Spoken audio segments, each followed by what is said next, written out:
Assalamualaikum warahmatullahi wabarakatuh. Bab 4, Desain Penelitian. Pada bab sebelumnya telah dibahas tentang langkah-langkah penelitian. Pada bab ini akan dibahas tentang bab desain penelitian. Seperti apa? Yang pertama, kita harus memahami tentang variabel penelitian. A. Mengidentifikasi variabel. Kecakapan mengidentifikasi variabel penelitian merupakan keterampilan yang berkembang karena latihan dan pengalaman. Sehingga makin sering melakukan penelitian, diharapkan makin tinggi keterampilan mengidentifikasi variabel penelitian. Biasanya teman-teman mahasiswa sering kebingungan mana yang variabel, mana yang bukan. Seperti halnya dijelaskan bab sebelumnya, variabel itu merupakan konsep yang sudah terdefinisi dengan jelas dan terdapat variasi nilai di dalamnya. Maka variabel ini dapat diklasifikasikan berdasarkan yang pertama adalah tentang jenis data. Klasifikasi yang kedua adalah berdasarkan fungsinya, kemudian yang ketiga adalah posisi variabelnya, dan yang keempat berdasarkan skalanya. Ini klasifikasi variabel. Seperti apa klasifikasi secara spesifik atau secara terperinci? B, yaitu mengklasifikasi variabel. Yang pertama yaitu klasifikasi variabel berdasarkan jenis data. Berdasarkan jenis data, variabel dapat dibedakan menjadi 4 macam. Yang pertama adalah variabel nominal. Variabel nominal merupakan variabel untuk membedakan atau memberi label suatu subjek atau kategori tanpa tingkatan. Contohnya apa? Jenis kelamin, laki-laki dan perempuan. Dalam konteks penelitian, laki-laki dan perempuan itu tidak ada tingkatan. Asal daerah misalnya Jawa Timur, Jawa Tengah, Jawa Barat, itu tidak ada tingkatan. Itu kategori variabel nominal. Sebaliknya ada variabel ordinal, variabel yang dibedakan berdasarkan tingkatan. Contoh tingkat pendidikan, misalnya ada SD, SLTP, SMA, kemudian sarjana, magister, dan doktor, itu bertingkat. Itu kalau variabel ordinal. Sekali lagi, kalau nominal tanpa tingkatan, tapi kalau variabel ordinal itu dibedakan berdasarkan tingkatan. Kemudian yang selanjutnya ada variabel interval. Nah, ini klasifikasi ini ada perbedaan tingkatan yang dinilai dengan kategori ukuran yang sama, hanya saja nilai 0 yang menjadi absolut sebagai titik awal. Contohnya misalnya berat badan, tinggi badan. Tinggi badan itu nggak mungkin nilainya negatif, maka titik awalnya 0. Sampai dengan misalnya 60 kg, 75, itu ukurannya dimulai dari titik 0. Atau mungkin tinggi badan atau pengeluaran atau penghasilan, maka titik awalnya adalah penghasilannya 0, misalnya seperti itu. Hingga naik menjadi 2 juta per bulan, 4 juta per bulan. Itu adalah contoh variabel interval. Jadi hampir sama dengan ordinal, hanya saja kalau interval itu dimulai dari 0 sebagai titik awal. Kemudian yang keempat itu adalah variabel rasio. Kalau rasio itu adalah variabel yang diklasifikasikan berdasarkan tingkatan yang mempunyai jarak yang pasti antara satu kategori dengan kategori yang lainnya. Kalau interval dari 0, yang ini yang penting punya kategori. Misalnya hasil belajar, motivasi belajar. Motivasinya misalnya kita buat kategori rendah, sangat rendah, sedang, baik, sangat baik. Misalnya dia punya jarak yang pasti antara satu kategori dengan kategori lain. Jadi itu pemahaman tentang klasifikasi variabel berdasarkan jenis data. Yang pertama itu. Yang kedua adalah tentang klasifikasi variabel berdasarkan fungsinya. Ini yang biasanya sering digunakan dalam dunia akademik.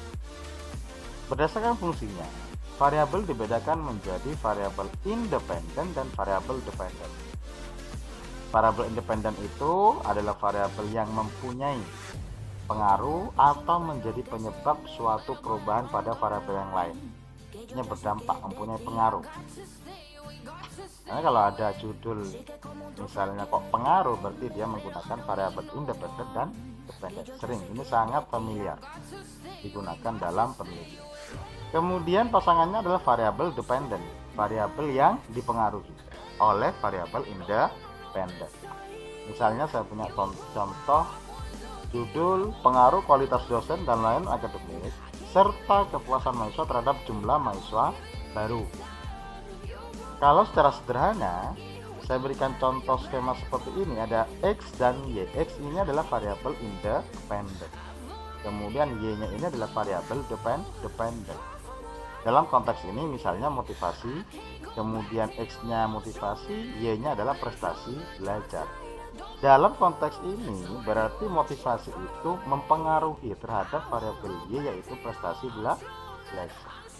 Semakin baik, semakin tinggi motivasi seseorang atau siswa atau mahasiswa, maka prestasi belajarnya juga akan semakin baik. Ini contoh variabel independen dan dependen yang sederhana. Yang lebih komplit atau lebih kompleks yaitu menggunakan variabel intervening atau mediator. Contohnya seperti ini, ada variabel independen, ada variabel dependen, tapi di tengah-tengahnya ada variabel intervening. Contoh pada yang ini, pengaruh kualitas dosen dan layanan akademik, ini adalah X1 dan X2. Sedangkan kepuasan mahasiswa ini adalah variabel intervening. Barulah variabel dependennya yang dipengaruhi oleh semuanya itu, yaitu adalah jumlah mahasiswa baru Y-nya. Sehingga keterangannya di sini X1 adalah kualitas dosen, X2 adalah layanan akademik, interveningnya adalah jumlah mahasiswa baru, Y-nya adalah kepuasan mahasiswa. Jadi Z-nya di sini berfungsi sebagai penyambung secara tidak langsung. Jadi kalau analisis jalur itu X1 melalui Z kemudian baru berpengaruh terhadap Y, tidak secara direct atau langsung. Tapi juga ada yang secara langsung. Itu contoh. Sehingga kita selain mengenal variabel independen dan dependen, juga ada variabel intervening untuk model atau desain variabel yang lebih kompleks. Yang kedua itu, kemudian yang ketiga berdasarkan posisi variabel. Berdasarkan posisi variabel dibedakan menjadi variabel aktif dan atribut. Variabel aktif itu apa? Variabel aktif itu adalah variabel yang dimanipulasi. Contohnya desain pembelajaran, model pembelajaran itu dimanipulasi variabel, diberikan treatment. Dosis obat, kadar air itu bisa disetting, variabel tersebut bisa disetting. Kemudian kalau variabel atribut itu adalah variabel yang tidak bisa dimanipulasi. Contoh, kecerdasan, tingkat IQ itu tidak bisa dimanipulasi. Data yang diambil pasti real, asalkan datanya benar-benar relevan dan valid. Tapi kalau variabel aktif itu bisa dilakukan perlakuan khusus atau treatment. Bahasa pengertiannya itulah treatment, perlakuan. Bisa dimanipulasi variabel tersebut. Media pembelajaran itu juga variabel aktif, bisa dibuat, bisa disetting, bisa didesain. Tapi kalau tingkat kecerdasan, sikap, jenis kelamin itu tidak bisa dimanipulasi. Contohnya misalnya eksperimen media pembelajaran berbasis mind map dan e-learning terhadap kreativitas mahasiswa. Nah, desainnya di sini media, kreativitas. X-nya media pembelajaran, ya, kemudian kreativitasnya adalah. Misalnya kelompok 1 ini biasanya nanti ada metode pembanding. Kelompok 1 metode ceramah, kelompok 2 misalnya menggunakan metode e-learning, kemudian dibandingkan. Lah, e-learning ini butuh treatment, butuh desain, butuh rancangan yang kemudian dibandingkan dengan metode klasikal atau metode ceramah. Itu terkait dengan posisi variabel. Kemudian yang keempat atau yang terakhir adalah klasifikasi variabel berdasarkan skala. Berdasarkan skala, variabel dibedakan menjadi variabel kualitatif dan variabel kuantitatif. Kalau variabel kualitatif itu pada dasarnya yang tidak berbentuk numerik, keterangan, catatan wawancara dan lain sebagainya. Misalnya ketika kita wawancara terhadap responden atau informan itu, catatan-catatan itu kalau tidak ada pertanyaan yang menyangkut terhadap angka dan numerik, itu kita sebut sebagai variabel kualitatif. Contohnya apa? Status perkawinan, menikah atau belum, ranking 1, 2, 3 itu hanya tingkatan saja. Itu variabel kualitatif. Gandengannya adalah variabel kuantitatif. Variabel kuantitatif itu merupakan variabel numerik yang dapat diekspresikan dengan nilai angka. Nah, berarti kalau kualitatif itu bukan angka, kalau kuantitatif itu adalah angka. Sehingga dibagi dua, yaitu ada diskrit dan kontinu. Kalau diskrit itu misalnya kalau laki-laki 1, 0 perempuan, itu untuk perbedaan saja.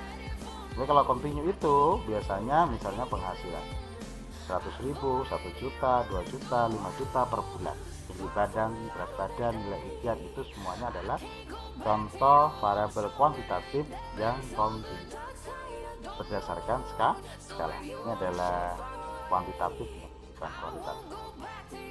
Nah, itu 4 klasifikasi variabel berdasarkan macam-macam. Selanjutnya yaitu adalah topik intinya tentang desain penelitian. Desain penelitian itu merupakan sebuah rencana garis besar tentang bagaimana peneliti akan memahami bentuk hubungan antar variabel yang diteliti. Jadi intinya adalah rencana desain bagaimana peneliti nanti akan memahami tentang masalah yang akan dibahas, apa saja yang perlu dipersiapkan. Maka desain penelitian itu harus menjawab dua hal. Yang pertama adalah menjawab pertanyaan apa, bagaimana, itu harus dijawab ketika sudah melakukan penelitian. Yang kedua adalah jika memang ada menguji hipotesis penelitian, maka desain penelitian itu akan menjawab semua ini. Caranya bagaimana, rencananya bagaimana. Kemudian berdasarkan macam-macam penelitian, desain penelitian yang pertama misalnya adalah desain penelitian historis. Nah, di sini akan saya bahas tentang misalnya yang pertama adalah tujuannya. Tujuan penelitian historis itu biasanya dilakukan dalam ilmu sosial tentang rekonstruksi gejala masa lalu atau sejarah. Misalnya tentang perjuangan para proklamator dan sebagainya, itu adalah penelitian-penelitian yang dapat dikaji dengan pendekatan atau desain penelitian historis. Ciri-cirinya biasanya bergantung pada data observasi orang lain. Dia biasanya mengambil data observasi orang, wawancara, kemudian data-data masa lalu, dokumenter, video dokumenter, kemudian penelitian juga. Pengumpulan datanya ada dua, primer dan sekunder. Ini sudah saya bahas, data primer apa, data sekunder apa pada bab sebelumnya. Kemudian bobot datanya itu yang diprioritaskan adalah keautentikan, akurat dan relevansi. Jadi sebenarnya karena pencarian datanya itu merujuk pada masa lalu, maka yang perlu diperhatikan memang autentifikasi dari data tersebut, akurat apa tidak. Karena banyak sejarah-sejarah itu yang sudah mulai misalnya ada referensi tertentu yang kurang relevan. Kemudian yang keempat, identik dengan penelitian kepustakaan namun lebih luas. Nah, penelitian historis ini kalau kita melakukan penelitian library research atau kepustakaan, maka tanpa adanya bantuan analisis statistik. Jadi ini lebih mudah sebenarnya. Dan sering kalau publikasi jurnal ilmiah itu menggunakan pendekatan atau desain penelitian kepustakaan, ya hanya mencari referensi saja. Kemudian untuk langkah-langkahnya sama pada bab sebelumnya, karena langkah-langkah ini sudah pernah dibahas. Yang pertama adalah definisikan masalahnya, kemudian kumpulkan data, rumuskan tujuan penelitian, evaluasi data, dan kemudian terakhir adalah menyusun laporan. Ini tidak akan saya bahas secara terperinci karena di bab sebelumnya telah saya bahas secara terperinci. Yang pertama, desain penelitian historis. Yang kedua adalah desain penelitian deskriptif. Nah, ini sering dilakukan oleh mahasiswa. Tujuannya itu adalah menerangkan, mendeskripsikan secara sistematis, faktual, dan akurat. Faktual itu sesuai dengan kondisinya, dan akurat itu informasinya berarti benar-benar bisa dipercaya. Jadi mendeskripsikan saja apa yang ditemui di lapangan. Ciri-cirinya menerangkan saja tanpa meneliti hubungan, pengaruh, dan lain-lain. Jadi tidak ada analisis statistik di sana, misalnya mencari hubungan antara variabel X dan Y, pengaruhnya bagaimana, tidak. Kalau penelitian deskripsi itu hanya menjelaskan saja secara sistematis. Kemudian ciri yang kedua yaitu membuat komparasi, perbandingan, kemudian mengevaluasinya. Hasil diskusikan berdasarkan citasi atau referensi yang diambil. Kemudian yang ketiga adalah mengetahui pekerjaan orang lain dan mengambil pelajaran di dalam. Jadi memang ciri-ciri penelitian deskriptif ini lebih mudah dilatih. Jika memang di perguruan tinggi tertentu diperbolehkan, maka ini mempercepat proses pembuatan skripsi atau artikel. Namun di beberapa perguruan tinggi tertentu punya kebijakan penelitian deskripsi atau kepustakaan itu sudah mulai dikurangi. Langkah-langkahnya seperti sama dengan pada bab sebelumnya, dari tujuan penelitian, pendekatan, mengumpulkan data, olah dan interpretasi data, kemudian yang terakhir adalah menyusun laporan. Kemudian yang ketiga yaitu desain penelitian perkembangan. Tujuannya yaitu meneliti pola dan perubahan tentang gejala, tentang interaksi sosial, tentang kemasyarakatan. Polanya seperti apa, perubahannya seperti apa. Contoh misalnya perkembangan ekonomi kabupaten tertentu pasca COVID 2024 misalnya seperti itu. Nah, itu yang diteliti tentang pola atau perubahan perkembangan perekonomian. Ciri-cirinya biasanya fokus pada kajian perkembangan variabel, laju, arah, faktor-faktor yang mempengaruhi. Kemudian karena memang dia meneliti pola atau perubahan pada fokus tertentu, maka biasanya terbatasnya subjeknya itu terbatas dan biasanya membutuhkan waktu yang lama beserta biayanya. Biaya yang lebih karena biasanya dilakukan dalam rentan waktu misalnya 6 bulan, setahun sampai dengan 2 tahun, karena perkembangan ini tidak dihitung dalam hitungan minggu. Misalnya kalau contoh tadi perkembangan ekonomi itu kan harus diteliti minimal misalnya setahun atau 2 tahun pasca COVID misalnya. Kemudian langkah-langkahnya, yang pertama definisikan masalah dan tujuan, telah pustaka, pendekatan penelitiannya, kumpulkan data, kemudian evaluasi data, dan terakhir menyusun laporan. Itu yang keempat, desain penelitian kasus dan lapangan, penelitian lapangan, langsung terjun ke lapangan. Nah, ini sebenarnya mempelajari secara intensif tentang keadaan dan interaksi sosial masyarakat. Jadi misalnya kita ingin meneliti tentang masyarakat Samin di Kabupaten Blora, itu bisa langsung terjun ke lapangan. Ciri-cirinya fokus pada kajian unit sosial yang lengkap. Namun unitnya itu yang hasil penelitian sering menjadi dasar penelitian yang lebih luas. Kemudian informasi yang didapat sangat berguna dalam ilmu sosial, latar belakang, faktor-faktor yang lain dan lain sebagainya. Karena dia tentang interaksi sosial, kemudian bisa menjadi dasar sebagai penelitian-penelitian lanjutan yang mungkin lebih dianggap kompleks. Kemudian ada pun langkah-langkahnya. Dari pertama, tujuan penelitian tentukan terlebih dahulu, pendekatan, kumpulkan data, organisasi data, kemudian menyusun laporan.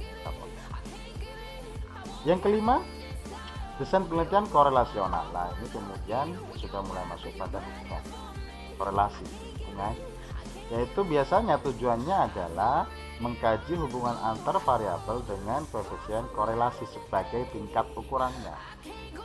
Hubungan antara X dan Y ternyata seberapa besar koefisien. Ini dia menunjukkan hubungan. Ciri-cirinya cocok untuk penelitian yang rumit dan tidak bisa dibuat penelitian eksperimen. Ini kalau eksperimen nanti akan dibahas, harus ada variabel yang dimanipulasi, diberikan perlakuan atau kelompok yang dilakukan perlakuan atau treatment. Kemudian yang kedua, beberapa hubungan dapat dilakukan secara serentak. Hubungan-hubungan antar variabelnya dapat dilakukan secara bersama-sama. Kemudian yang terakhir, ciri-cirinya adalah hasil penelitian berupa tinggi rendahnya hubungan antar variabel. Tinggi rendahnya itu ditentukan oleh koefisien korelasi.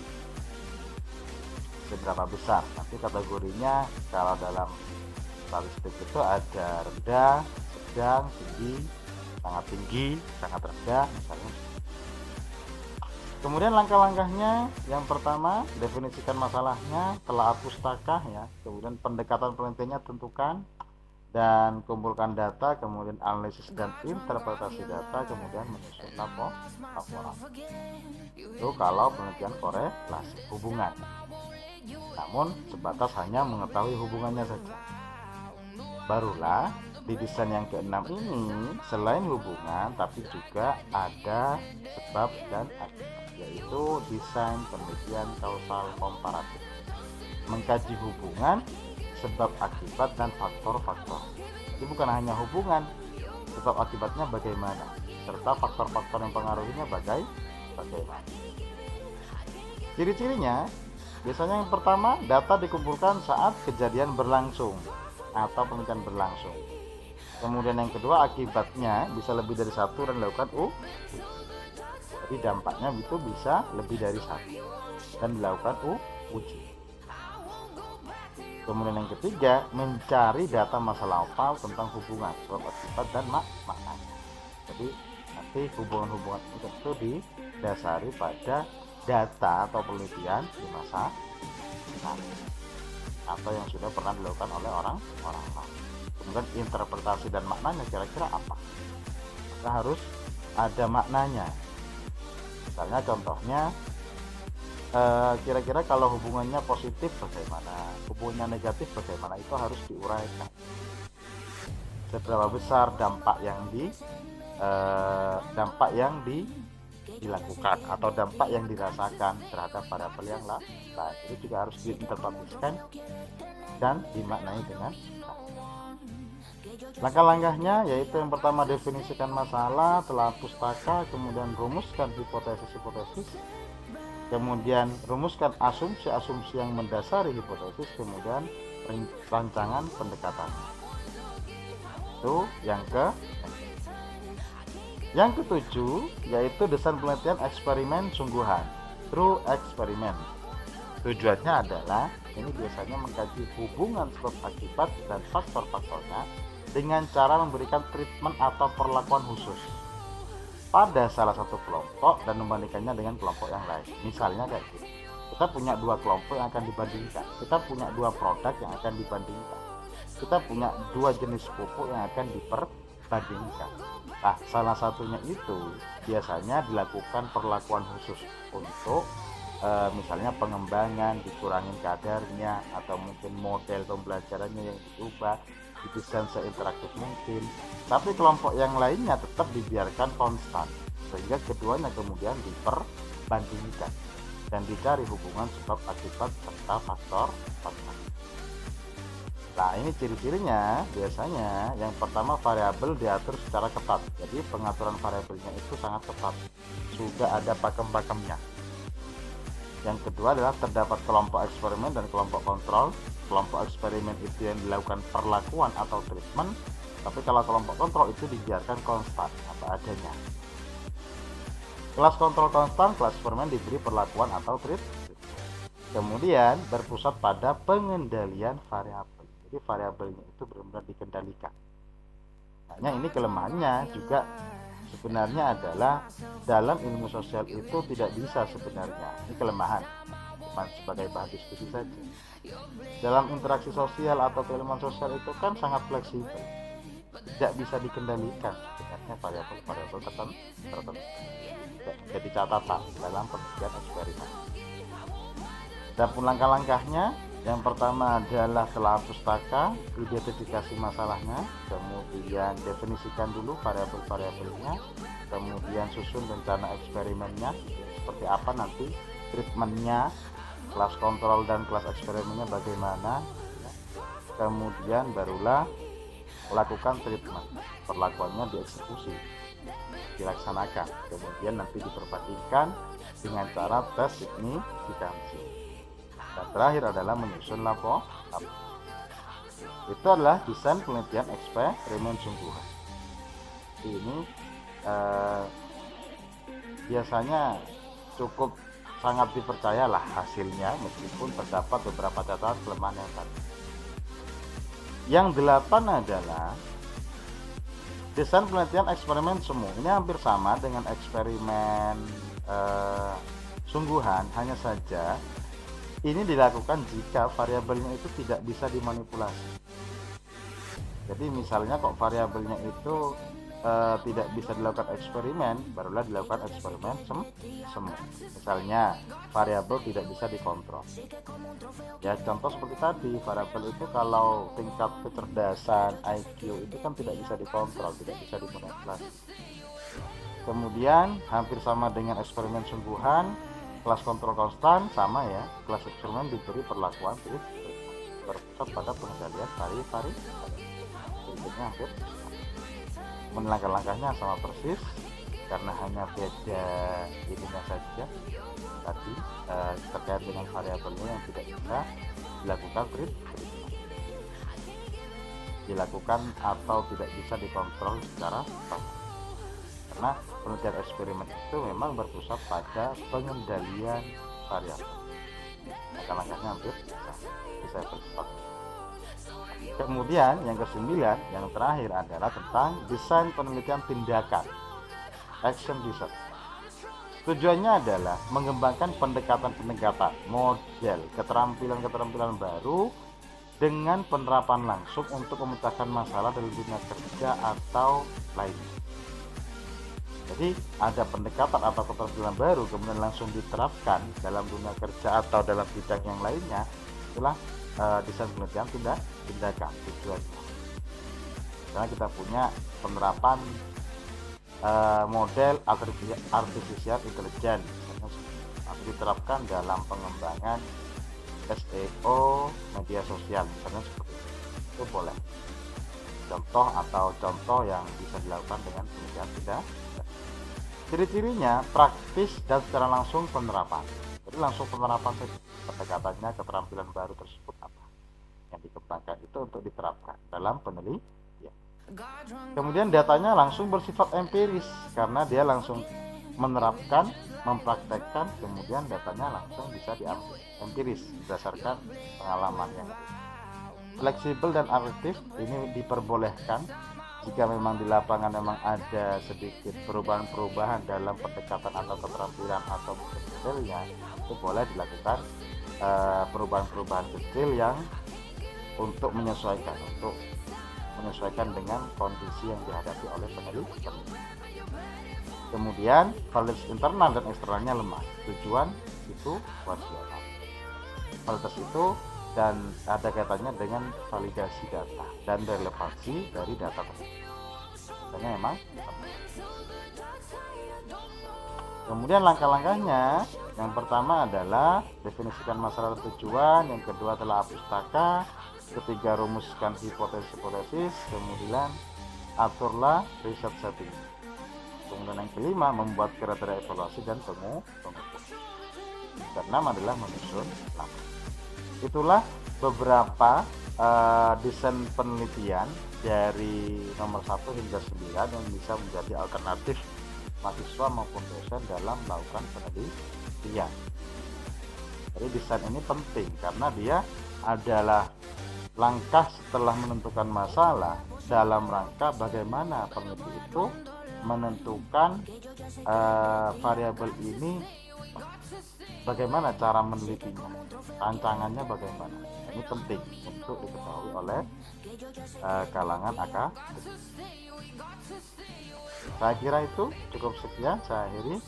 Kurang lebihnya mohon maaf. Wassalamualaikum warahmatullahi wabarakatuh.